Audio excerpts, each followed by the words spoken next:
Hi, welcome to Science on Trial and Error. It is my great pleasure to introduce Elena Redchenko as the first guest of the podcast. Lena is a physicist. She was born in Krasnoyarsk in Russia, and she obtained her bachelor's and master's degrees in physics from Moscow Institute of Physics and Technology. Currently, she's pursuing a PhD focused on collective states of superconducting qubits in the group of Johannes Fink at IST Austria. Lena is a close friend of mine, and she has always impressed me with her boldness to take on challenges, both in her personal life and in her career. She's a force to be reckoned with, and she puts her heart into everything that she does. This includes training a variety of dance styles, but also being a passionate beer drinker, not obviously awful singer, and huge fan of RuPaul's Drag Race. I'm incredibly happy that she's my first guest, and I'm grateful for her honesty and opening up in this interview. Please enjoy Elena Redchenko. Hi, Lena. Thank you for accepting the invitation to the podcast. How are you doing? I'm great. I'm actually super excited and super happy to be here and talk to you. I'm also very happy to be here and to share with everyone how amazing and inspiring person you are, and not only a scientist, but also a lot of your personal passions and hobbies that I hope we can get at least a bit to. So how about we start with talking about what you do now. You are a PhD student in the group of Johannes Fink. Yes, that's true. At IST Austria, and you are working on qubits, right? Yes, I'm working on superconducting qubits, to be precise. For those who might not know, qubits is quantum bits. So the same as in a computer, you have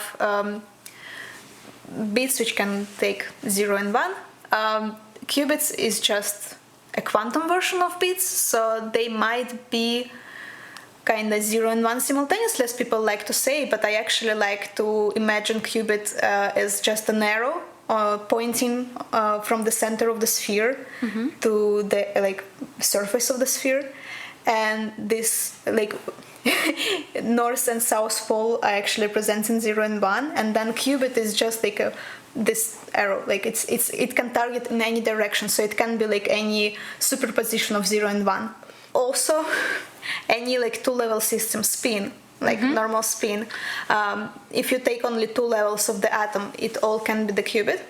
But in theory, you usually don't care. You just write, we have those 2 levels and we work with them. Okay, so I will tell the title of my probably future PhD, but definitely the title of my proposal, and it's Controllable States of Superconducting Qubit Ensembles. I'm currently working on a project with those 5 qubits coupled to the resonator, coplanar waveguide resonator. So it's basically, you can imagine it as a transmission line with 2 capacitors at the edge, which make it like a guitar string. Yes. And then if you pluck it, pluck it, you see this main oscillation, which is lambda half, and then you see lambda wave. So I'm actually working with the lambda of these resonators. I'm coupling my qubits in the center, and then I'm tuning them precisely in the comp, in the frequency comp. Yes. So if you look in the frequency domain, you see in transmission, for example, you see 6 peaks. Okay. So it's 5 qubits plus the photon. So 6 rest states, and you see them. And the goal is put them equidistantly in the frequency with some detuning omega between them. So then the interesting part of it is actually time dynamics. So I send a short pulse of light, such that in time domain it's super narrow, but then in frequency domain it's broad and it can cover the whole frequency comp. I see. So you excite all of the qubits simultaneously. And when you excite all of the qubits, what spin do, and they always do, even a single spin, it will start to rotate over the Bloch sphere Okay. So it's basically, if you present qubit as just like this arrow on the Bloch sphere, or like on a sphere, it will start to rotate over it with like some certain speed.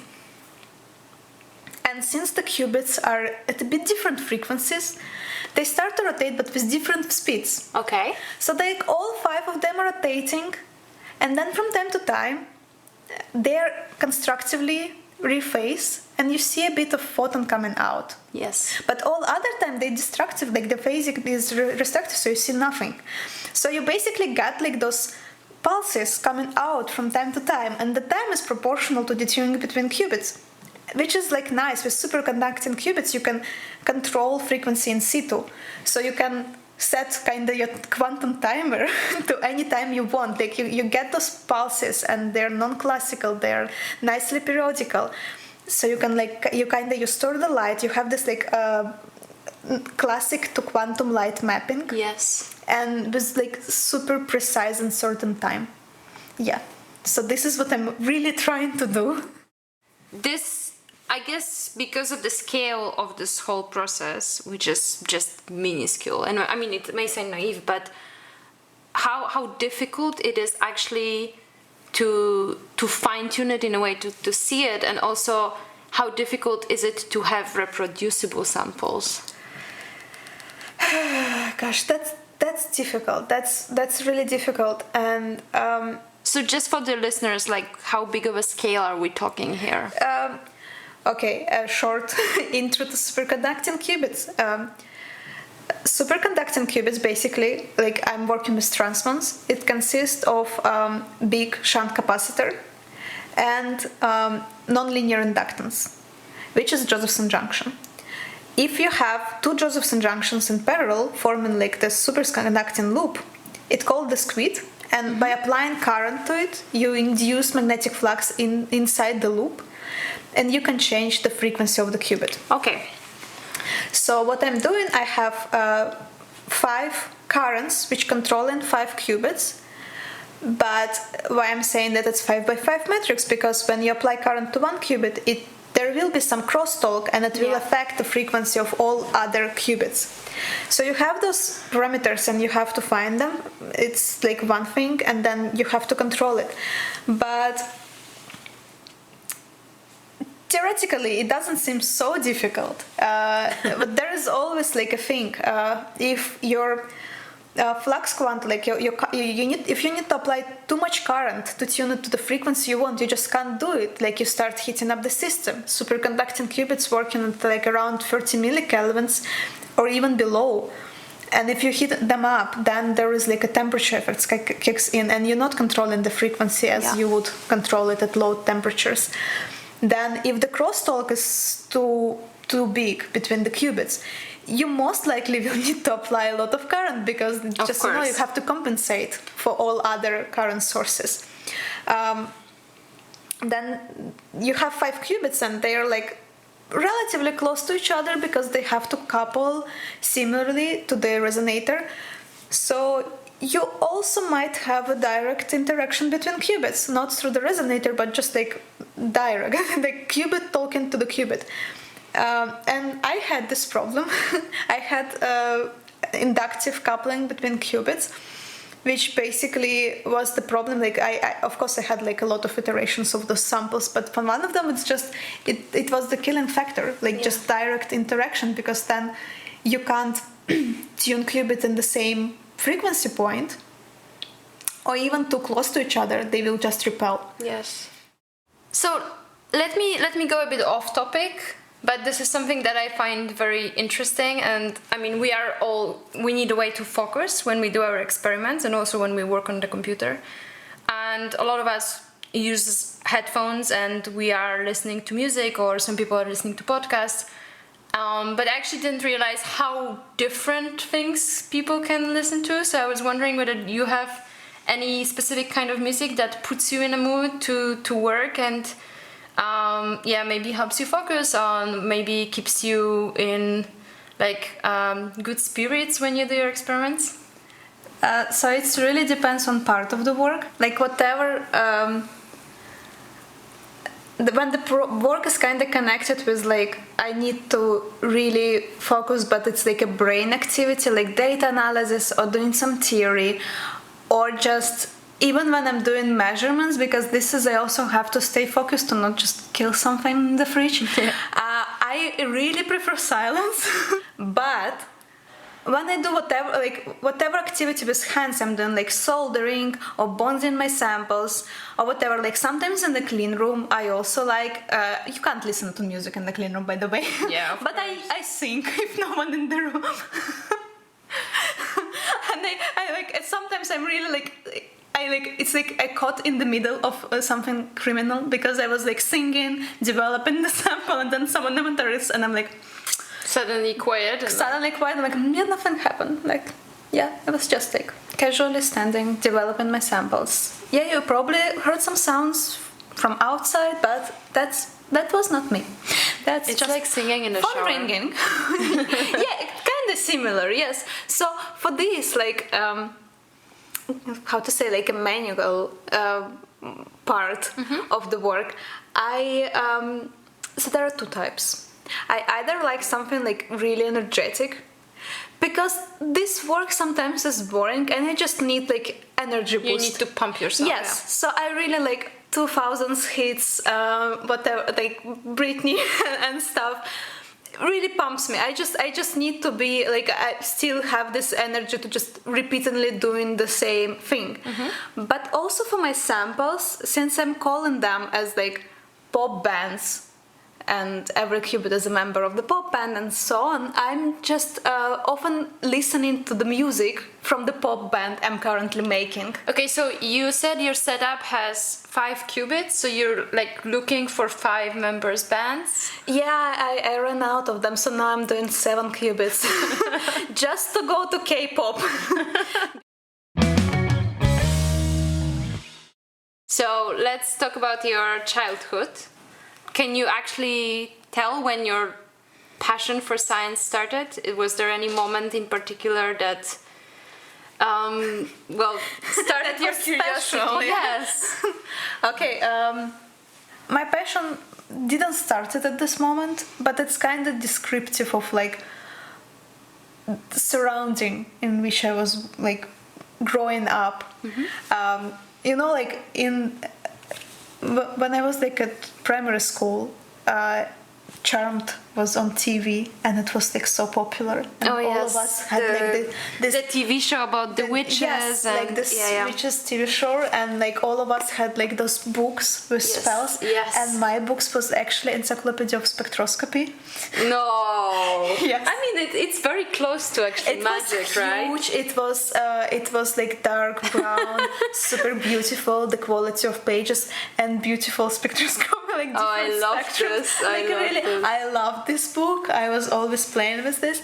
Then kindergarten, my mom picking me up. We are going home. Like we were just walking. I remember we crossed the road and we were kind of close to home. And I see this like petrol in the puddle, and I'm like, "Mom, it's rainbow." And my mom is like, "No, it's interference in the thin layers." And I just remembered it. I remembered all those years. Like, interference is something. I don't know what is this, but it's definitely not a rainbow. I can't say that I was like so passionate about science, as a child at least. Of course, I was like interested about things around me and like how the things works and like some basic questions, like why the sky is blue and stuff. But I can't say that I was like, I wasn't really like the reader, like the bookworm, or like being like in a chess club, which is kind of typical to a Russian kid. But like, yeah, it was all not me. I was like in music school and dance school and like all of the stuff, doing gymnastics. So yeah, but my mom was physicist. So your mom finished physics at Moscow University? No, she was in my hometown in Krasnoyarsk. She graduated from the institute there, and then since it was still Soviet Union, like they basically point you to the job you take. Okay. It was like the deal, and I guess she went to some like industry company. Like she was appointed to this industry company, and it was like a really unusual case with her because the boss didn't like her and she didn't like the boss. So she just like, okay, I'm not gonna work there. Okay. And you couldn't just like say it in Soviet Union. Like Yes. you couldn't like, oh, I'm not gonna work there. So she went back to the institute, and her supervisor offered her to stay in academia and work in the institute. But my mom was like super proud. She's like, no, I'm not gonna work there. And I'm like, I'm so like fed up with all like the system and stuff. And he's like, but where are you gonna go? Like, he's like, I will go to school and I'll be the teacher there. Yeah.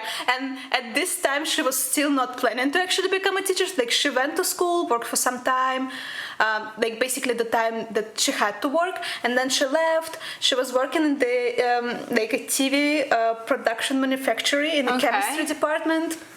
So very different paths. Yeah, like still with her like specialization, she was like in spectroscopy. And in this chemistry department, like it was also kind of connected to her research, and she was traveling like work-wise. But then, yeah, Soviet Union ended. Me and my sister popped up, and she went back to school and became a teacher. And she's the teacher now. And she was my physics teacher, my sister physics teacher for 1 year only. But yeah, still. Do you think she was treating you more severe than the other students? I mean, I can't say. I think for me, I decided for real that I will go to the institute. I actually went afterwards. I decided after 9th grade, which is like the end of the middle school. Okay. I went to this like summer school for kids in our hometown, and there have been so many graduates from this institute. All of them were like so smart and amazing, and like hadn't, like, I don't know, just like really awesome science career or just like work. Yeah. So I really liked it, and I came back and I was like saying to my mom, like, I'm gonna go there, like I'm gonna apply there. And then my mom was like, try. Well, so she actually applied when she was okay, so it was hard to get accepted there. Did you have to pass like some special entry exams, or did just the high school grades matter to get accepted? So we have those exams at the end of the school. Plus, there is usually some scientific competitions you can take part of. Your grades in school actually doesn't matter that much. There is also interview. Okay. But for me, this part was kind of smooth. I think actually what was surprising, like I was surprisingly lucky in this sense, because I've just chosen the institute. Like you have to come to the interview and say to which institute you want to go and where you're going to do your research. Which is crazy. Yeah, like before it's like a first year. Yes. Okay. Like you have no idea. You choose the department, of course, based on like institute they are working with. Yeah, I had like choice between, there was institute of like more like an astronomy part, like it's called like cosmic study or something like this, and the second institute was Institute of Spectroscopy. Okay, like your mom. Yes. I see. And starting from like 10th grade, I was telling all the time that I will be a spectroscopist. So I was sitting there and I was like, they asked me to which institute I want to go, and I'm like, Institute of Spectroscopy. And apparently it was like one of the least popular institutes. I see. So they didn't really had a lot of people who wanted to go there. So I was accepted kind of easily. So this was Moscow University, Moscow Institute of Physics and Technology. Okay. How big was your batch of students in the beginning? So like in the beginning. So on my department, I think we were like around like 85, just a bit less than 100. that's a lot. Yeah. We were like kind of hitting the record. I think it was 10% of girls. Okay, just 10% of girls. For my department, yes. It was the first year in the university when at least on one department, and it was like biophysics department, they hit like 50%. Wow. Yeah. Okay. It's like the first year, never before. I see. And it's really depends on the department you're choosing. Like there is this general physics department. Like it's basically the most prestigious department in the university. And for them, the percentage of girls, it was usually like 5%. But do you think the problem is, let's call it like this bias in acceptance, or do you think just girls are less inclined to try even because they feel like they don't have such a high chance? So do you think the problem lies still in the mentality that is kind of set in school and it's just like it starts there, or do you think it's a bit more biased from the side of the university that they are more prone to? I think it's kind of both. Like honestly, being in school and also being in this summer school, I never felt like being girl and doing science is something unusual or weird. Like being girl and studying physics and math, it was normal. Like you go to this like regional school science competition, and there are girls. Like my mom was a scientist. Like she was a teacher, but before this, like she was studying science. And yeah, like I've never heard about it. Like I've never thought that there's something wrong about it or like even unusual. And then in this university, I kind of get this feeling that like there are so few of us. And everyone's like staring at you like you're something like, I don't know, like from outer world. Like, how did you get there? Like, yeah, that's kind of upsetting. I mean, perhaps it comes from the fact that in your house there was very strong female characters to kind of follow, and for you it seemed normal. Like, your grandmother, she also finished her studies, right? No, actually, she like it was not university; it was like a college. But she was also, I mean, it's like more chemistry, right? Leaning towards chemistry. But we're like upgrading our education level. Like my great grandma, I think she didn't even finish school, but it was like still the World War period. Then my grandma already went to college. My mom graduated from the institute. Now I'm getting PhD. It's just this is amazing. Okay, so you said you started your studies, there was not a lot of girls, and you were going to do your practical work, laboratory work in the Spectroscopy Institute. So what were you working on there? Like during this third year, and so this guy came and he told like, who here wants to be theoretician? Because we had this one guy who's like really cool, and I convinced him to take one, and I was like immediately me, I'm here, I want to be theoretician. And then starting from the third year, I from time to time came to my supervisor when I had like question in theoretical physics. Like we started to learn quantum mechanics, and I a couple of times had some questions, and every time I was coming, it was like super welcoming, explaining me everything. It was like super nice. And then I did my bachelor with him. Also amazing. Like every time I thought, come on, this is like so difficult. Yeah. He was explaining so clearly. I'm like, how could I not understand it before? Like it's so easy. But it's this just is like great. I mean, it goes from like complexity 10 to like just like complexity 0. I think like when you have this level of understanding of things, then you explain it so like clearly, and he was just amazing. Like now half an hour praising starts. So what was his name? Vladimir Isakovich Yutson. Okay, and what was he working on actually? What was your thesis about? He works on a lot of things. Most of it, also lately, it's like multi-qubit systems, like a collective states of multi-qubit systems, and he was like in the beginning kind of like studying collective dark states. This collective physics been there since 60s when Dickey proposed it, and we were studying the decay of subradiant state in the presence of some imperfection of the system. Like to form a collective state, you have to be an exactly same frequency for 2 qubits. You have to be exactly like half or like the full, like just basically integer number of half wavelengths between qubits. And we were just studying what will happen if the frequency is not exactly the same? What will happen if the distance is not like as precise as you want? And yeah, this is what my bachelor thesis was about, just the decay of dark states. So this was our theory, and it was like pure theory. You were able to write your thesis. Were you also able to publish your results? Yes, we published these results.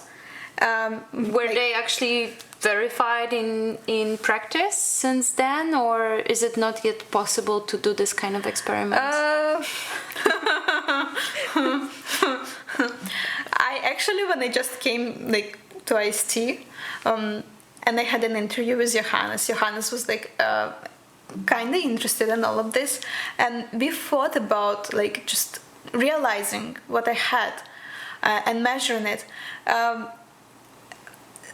The problem is for the superconducting qubits, which I'm working with, the decay is so fast you probably won't see it. Like, you have to measure exponential. Okay. Yes, you just like, it's too fast. And for other systems, there is the problem of like coupling strengths. Like the real atoms, you probably won't couple them as strong as you need to like to see observe this. Yes, to observe it. I see. But it's not something that hasn't been shown. Like people measure dark states, not like exactly this way. They were not studying like how imperfection will affect it. Yes. But yeah, there are effects. Like dark states been measured, super radiant state been measured. There is nothing fish about, like, you know. No, like, that's not what I wanted to suggest. It's known. I was just wondering how, you know, how novel this was and how difficult is exactly to work in practical, in experimental work on qubits, because your whole bachelor's and master's were actually theoretical, right? And now, well, in your PhD you are actually, you made a big jump, and now you're doing both. You're more would you consider yourself more of an experimentalist now? I would say that I'm like I own 100% of this experimental company. Like, no, I would say that I'm experimentalist now. It's actually, I like to think that, like, yeah, I'm like, I do everything. I'm like theory, fab, experiment. But honestly, I have amazing theory collaborations. And even if I'm doing something on the theory side, it's like super small, just like some easy calculations you have to do. And all like hard work, theory hard work is all my collaborations. And this is nice. I mean, like, it's, for my projects, you really need to understand the theory. You need to understand like how exactly it's going on, like what is going on, and like what will happen. But it's always nice that there is someone who afterwards will fit your data. So the theory helps you not only to plan your experiments, like it helps you with planning, right, with designing everything, but then it also helps you with understanding your results and trying to see how well it fits with the initial predictions. It's actually like there are several ways how to do experiments, at least in physics. Like, you can take a known problem, just make an experimental realization and try to observe something, and then from what you observed, and you don't know what you will observe, you can try to understand. Maybe the observation will make it clear on like what is going on in this system. But I'm, maybe because of my theory background, I really like the approach when you do the theory, you understand the theory, you understand what will happen, you understand all like constraints and like all bounds of this, like boundary conditions and stuff, like what exactly should happen and what is allowed noise, what will be signal level, approximately at least. And then I like also design. I like design the sample, like draw it. Well, actually, I'm scripting it now, but yeah. I like to fab the sample, because then basically I'm like going the full chain. I understood the theory. Like, now I'm not really developing the theory, but but I at least have to understand it. I'm designing the sample, I'm fabbing the sample, I'm cooling down the sample, and then I'm measuring it. Was it something that you really wanted to do? Like, you figured out during your master's that well, theory is really cool, but I want to see how these things play out experimentally. I was so sure I will continue with the theory. The only thing, like the only kind of wish I had is that my theory would be a bit more applied. You actually wanted to continue with theory. Were you considering doing your PhD in Russia, or were you actually focused on going abroad? What were your views on that? I understood that I want to do science, kind of for my life, even. And I had people around who told me that if you want to have a nice scientific career, you should go abroad. Mm-hmm. And that's not only the thing about like there is no science in Russia. There is science in Russia. It's just, I think, in general, better viewed when you had, like you had your master from one place, PhD from another place, postdoc from like the third place. Yeah, the mobility. Yes, sounds... it shows that you can work in different environments with different people, like different institutes, and yeah, like it benefits your career, it benefits your CV. So sure. In this sense, I was pretty lucky to just like to hear from my from other students who are like a bit older than me, and also from my supervisor. Like my supervisor was extremely supportive on all my application process. He even like made a list of possible PIs for me. Oh, that's amazing. Yes, like that's I was so looking. Nice. I spent the last year of my master's study constantly like searching for the possible like institute, universities, matching topics, and I was like writing application letters, sending my CVs and just waiting, and then all the Skype interviews and stuff, and like it's been a lot, and it was really nice that like at least my supervisor, mm-hmm. yeah, he supported me. I also in master study I had a co-supervisor, like basically afterwards we published the paper, like 3 of us. And both of them supported me. They gave me nice recommendation letters. They were like there for me, and that was great. Like in this sense, I couldn't wish for like more. So you were, I guess, looking mostly at the groups when you were looking for the PhD program. Yeah. But there is, of course, an issue of the language that comes up. I mean, I don't know how it was at your university. Were any of the classes taught in English, or were you just taught in Russian? None.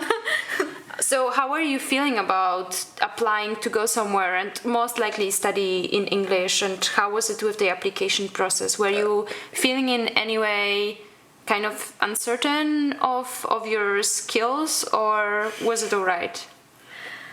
I mean, of course I was like not so certain, but I invested time in my English classes. Like mm-hmm. I always, like I think starting from like whatever, like even in my bachelor, I always get a tutor. Language can be the barrier, but it's just the one you have to overcome. Like there is no other way to do it by just learn it. Yeah, I think it's a very good advice. It's just sometimes people get very blocked by this. Yeah, you like, come on, like it's not gonna be that bad. My English tutor actually always said that I'm fluent. I speak really fast and sometimes super confident with so many mistakes. So it's all about the confidence. Yeah, but like the confidence.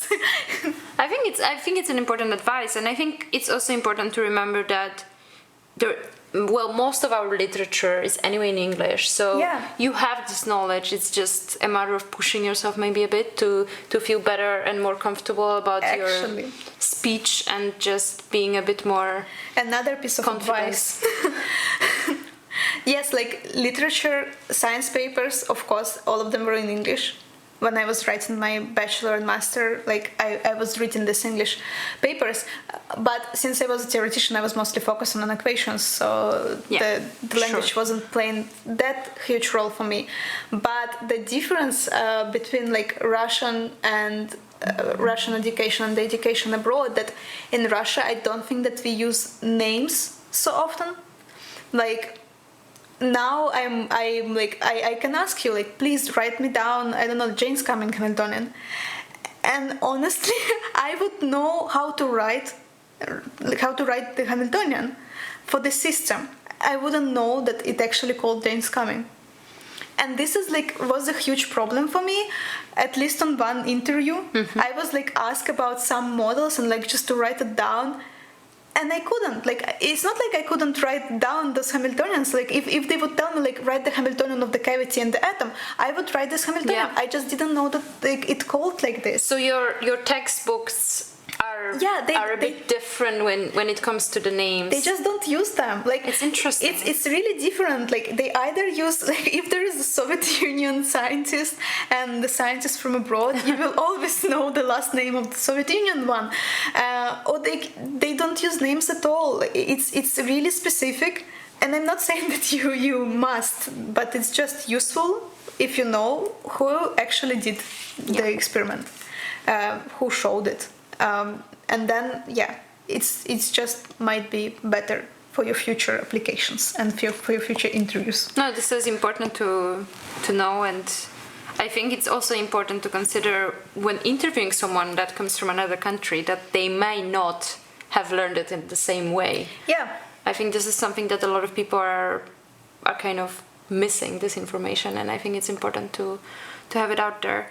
So, coming back to the PhD decision, you said you were very supported by your supervisor and co-supervisor. And what about your family? How is your family approaching the topic? I think they always supported me. There was not even a question.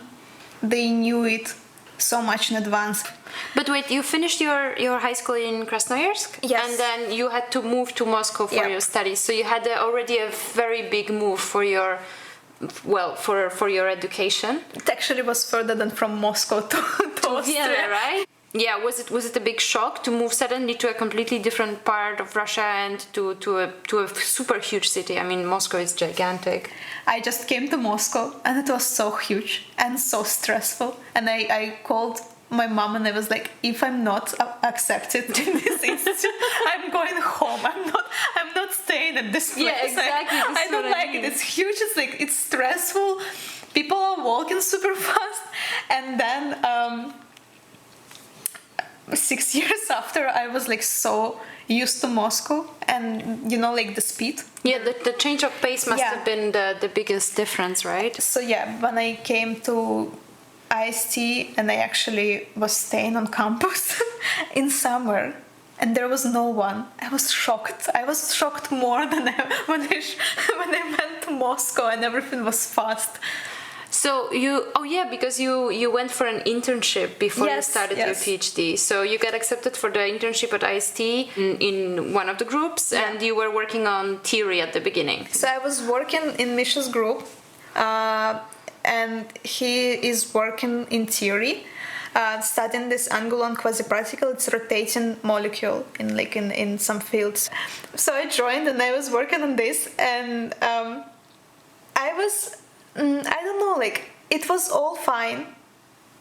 It's still a nice group, nice people, interesting research. It's all seems so nice. And it's actually what I wanted. But I was something is wrong. Yeah, I think overall, especially because PhD is such a long-term thing, it actually is a good idea to try to see how things work, and sometimes it doesn't have to be wrong on any side. It just doesn't click so well.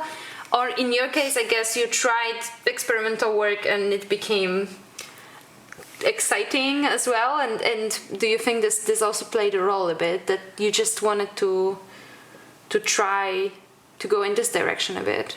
I put my rotations kind of just okay, I'll just need to do it. Yeah. It's just this is just what you have to do.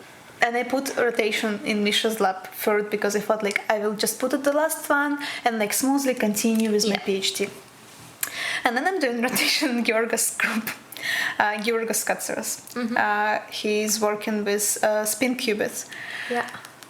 And we had so much discussion, because he's so much about this experiment. He loves experimental works. But the experiment for him was so much better. Yes. We can say oh, there are spins and there are atoms, and then there is experimental part which actually show them. You can see them. So we had all those discussions, and I think they kind of affected me. And then I was doing rotation in Johannes' lab, and his work style, I think this is what clicked with me. Like, Johannes is like super enthusiastic about things. He can give you like a list of like 10 things to do. Came later the same day and asked about thing number 10. And you might be shocked at first, but it's not like he really expects you to do all of it. Just by any chance, maybe you started from the other way around. It's like it's really like that, but it was like so nice. I don't know, like I feel like, so I enjoyed working there, but I think that like the last selling point for me was that the group was relatively new, and I actually had an opportunity to choose my own project. Yeah, okay. And this is something you don't get so often. Like especially in established group, they usually have like directions. So you have to choose the group. Yes. And I like the group. And I could also choose the project. Okay, but this is a lot of freedom. Yes. So this didn't scare you, this actually excited you. Yes. So how did you actually design your project then? So Johannes had several ideas which were like multi-qubit experiment. But it was also like pretty broad. And then I loved it because this is really in the direction of my bachelor and master study, but just now on an experimental side. And then I found this like theory group in Vienna, Stefan's Rotor group. And initially when I just started, I didn't really had any like normal plan. I knew that I want to work with qubits, and there are going to be several of them. Yes. And yeah, that was kind of about it. Like that, there was no like clear plan. So how difficult was it to adapt in the state of your mind to be this experimentalist with all its, well, there's a lot of joy, of course, but there's also a lot of frustration, and there's also a lot of things that just don't work. Sometimes you don't even know why it doesn't work. So how difficult is it? How difficult was it? How are you dealing with it now? I'm not dealing fine. I'm not dealing with it. I'm just like living with it. It's definitely different. It was difficult when you just come, and you know, like, it's not easy to be a theoretician. Because if something is not working, it's like your brain is not working. Of course. It's just different. You know, it's of course it's like a lot of factors still. Like, you might just have a bad day, like you will solve it another day. But when you're a theoretician, it's always on you. Like, all blame is on you. Yes. And there's like a lot of pressure and a lot of responsibility. And then experiment is different. You might do like you might do 120%, like you might do even more, 200, doesn't matter. Something small happens which not even depends on you, like it not depends on anyone. It's just like, I don't know, like whatever, power outrage, like cooling water stops, something, and like you screw and you've done nothing wrong, and you've done your best. And this is like super frustrating. But at the same time, you have to just realize that it's not your fault. And this been like a difficult period when like I had this runs of fabrication, and at some point I had one run of fab when the machine broke just in the middle of the process. Basically screwed up like the whole sample, and I was on the last layer. Like it's been so frustrating, like. And for me, coming from the different background, it's just really difficult to like, you know, like disentangle it from yourself. Like it's not you, it's not your fault, and it's no one's fault. I don't know.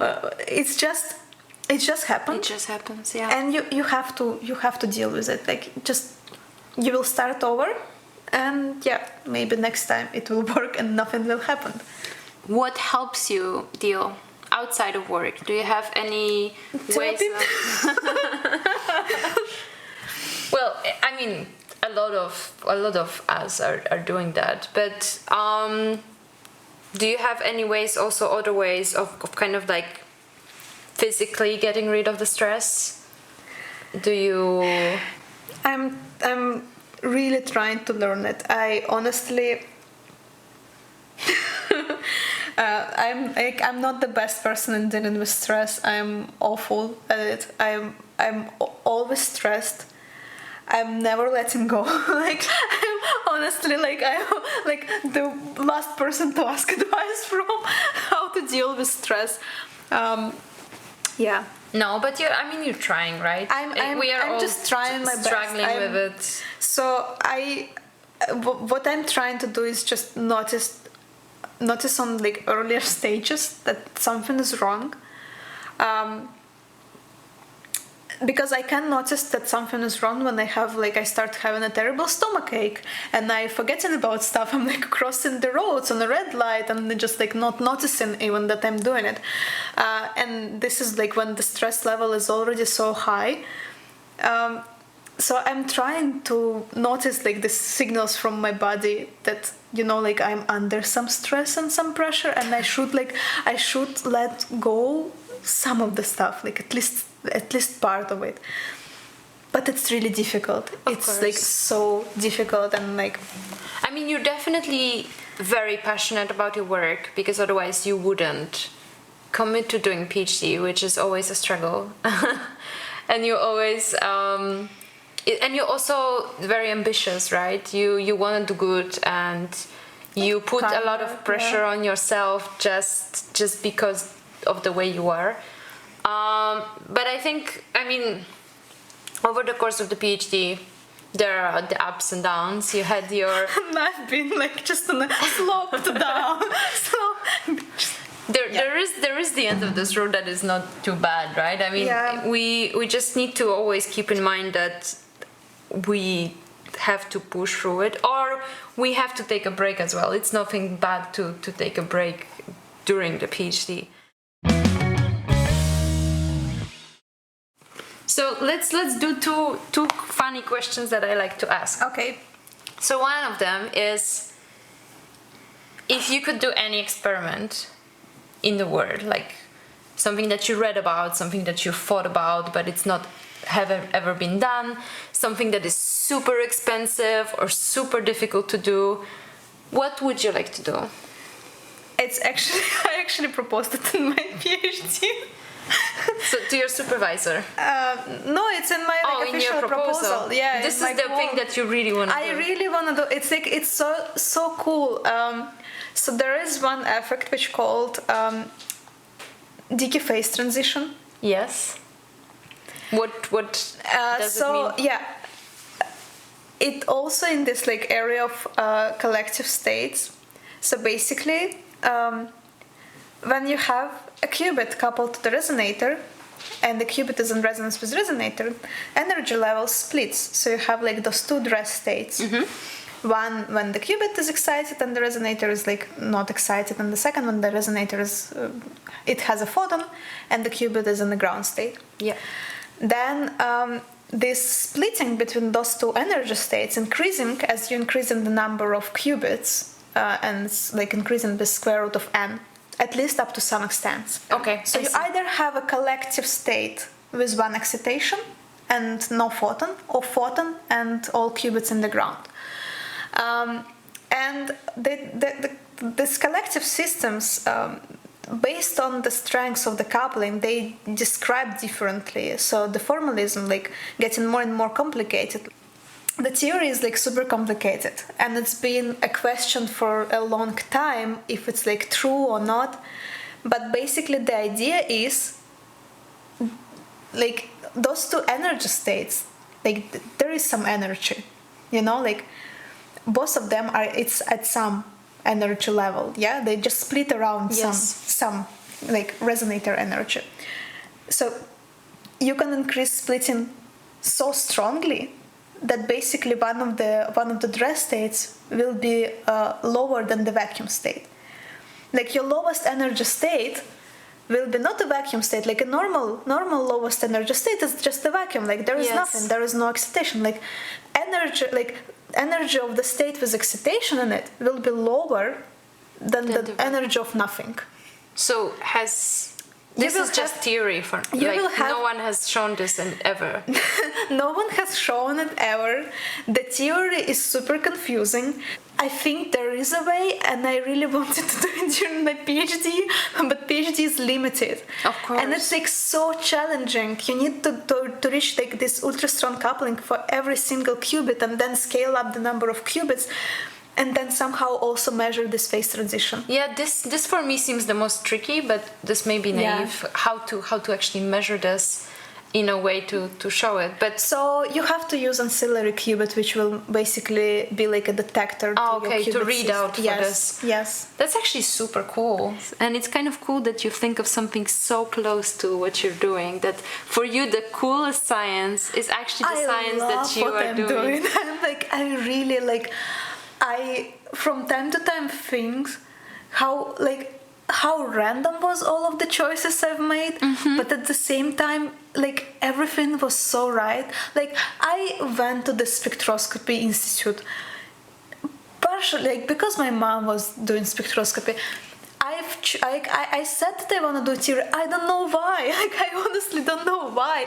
So many pieces had to fall into also, place. Also, IST, like if I would come to any other place, I would still be theoretician probably and like doing some other stuff. So many interesting like directions, but just different ones. I could have not been an experimentalist, and I actually love experiment. I'm now thinking like all my shelf there was like playing with like little motors, you know, fixing the toys, like mechanical toys and stuff. And never thought that, oh yeah, maybe actually experiment is a right direction for me. You say you love them, you love multi-qubit systems, so are you seeing your career in science focusing still on this topic? Do you want to go in this direction? Like I have several ideas for the postdoc, and I was thinking like I like the group which are working with several qubits, but they are a bit more in area of like quantum computing, and I think this is also useful thing if I will get this perspective of like quantum computing. It might give me a new view on what I already know. Would be nice to get to one of those groups. So you are convinced you want to go for a postdoc? During the PhD, I've like several times thought about it. I would say that the last couple of years were like the most difficult ones, but at the same time, I've never been so sure I want to proceed with my scientific career and like going for the postdoc. We talked about the cool science and we talked about all the things that we are passionate about, but of course there's always room for improvement, and I'm always very interested in hearing from other scientists what do they think is actually something that could be improved in science or even in academia, like a bit more or in your discipline or in your field. Like what is something that could be improved to make science better or to make life of scientists better? So I thought about it, and I strongly think like I'm convinced that science really lacking from a bit more diversity, and it comes in like so many things. Like it actually influenced the science in so many things. Work style, like more people coming from more different backgrounds will bring a bit more like balance in this crazy work style. It's a number of women in science, in academia in general, like it's a bit frustrating. Well, I think especially in your field, it's still kind of on the low side. In my field, in my country of origin, it's all sad, and it's just like, it's like one level of discrimination. Like you don't have a lot of women. If you will think of people of color, it's like women of color. It's like it gets more and more, and it's just like it's sad. Like, come on, we're scientists, and I think, like, as no one else, we should set an example. Yes, I agree, but how do you think though this can be improved? So first of all, I think one of the things that is a good thing is this mobility that we were discussing, that it is seen better if you move around, and then with moving around you actually get to know more people and you learn from them. But how else do you think we could work on it? You know, like this mobility thing, you should move around, but at the same time, currently in science, it's like you should move around, but move around some certain places. Yes. Like, you will benefit if you like did your PhD in Europe or in US and like postdoc in US. Unlikely you will benefit if you like studied in Russia and then went to India. I don't know, like it's like it's a certain places and certain university your career will benefit from.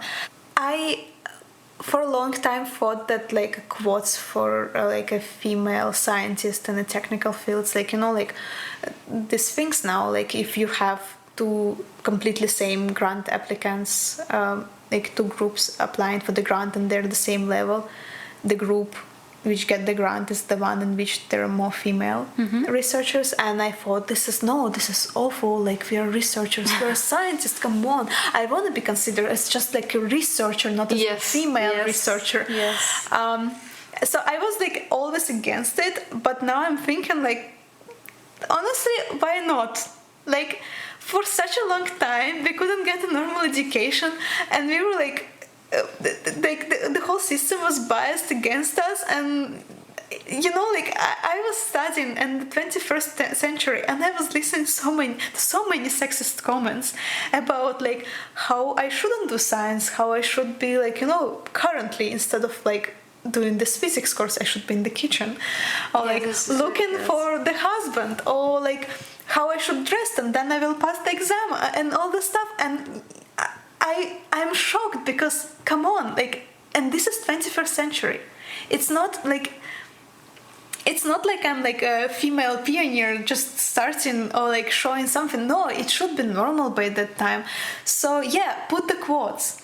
Like, put the quotes for females, put the quotes for people of color, put the quotes for people from different countries. Just like put it. Just to at least bring it closer to being actually equal. And then we can drop this. I think this is the thing. Like, of course, this does feel like women or people of color are getting special treatment. But on the other hand, this is the fastest way to move things in academia towards the true equality, right?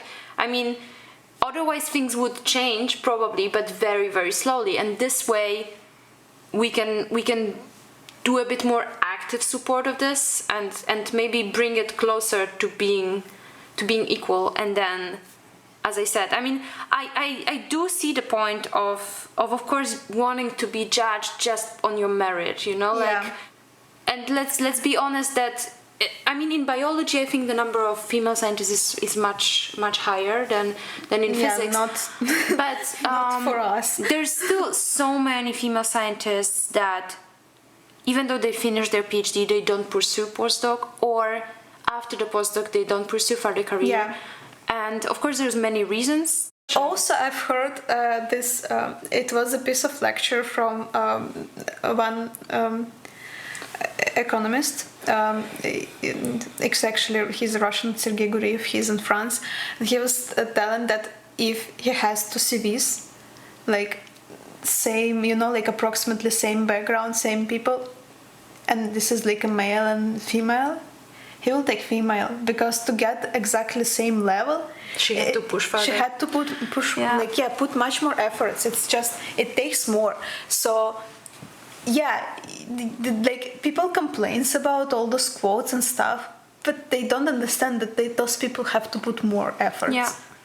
And I honestly think that with all support from my family, support from my supervisors and the co-supervisor and like all this stuff, I was extremely lucky. And my path was like not the most difficult one, but honestly it was not that nice. It was not easy. Yeah, it was definitely not easy. I think the only way we can fight this is by, first of all, speaking about this.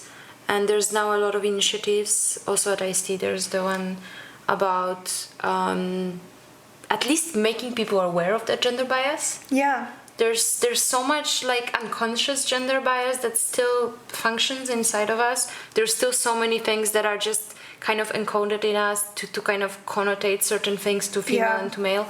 And I think it's important to increase also the awareness. I think this is already a good first step to changing people's minds. And of course, fighting this very old-fashioned way of seeing where the female role is and where they fit. It's important. So, okay, we discussed the experiment. And another question that I like to ask is with whom, out of the people that inspired you, or the scientists that you look up to, or just people that you find interesting that are alive or dead, would you like to just chat about life or work or science? I think it's pretty trivial answer, but I think I would like to chat with Feynman. Of course, yes.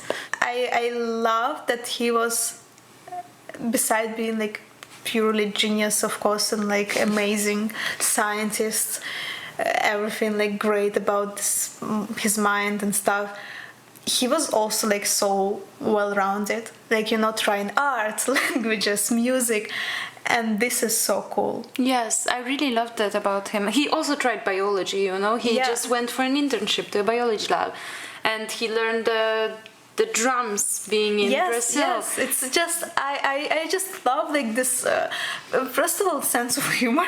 Oh yes. And then like trying so many different things, like really like so different out of like science world, and this is cool. I'm trying to do something similar.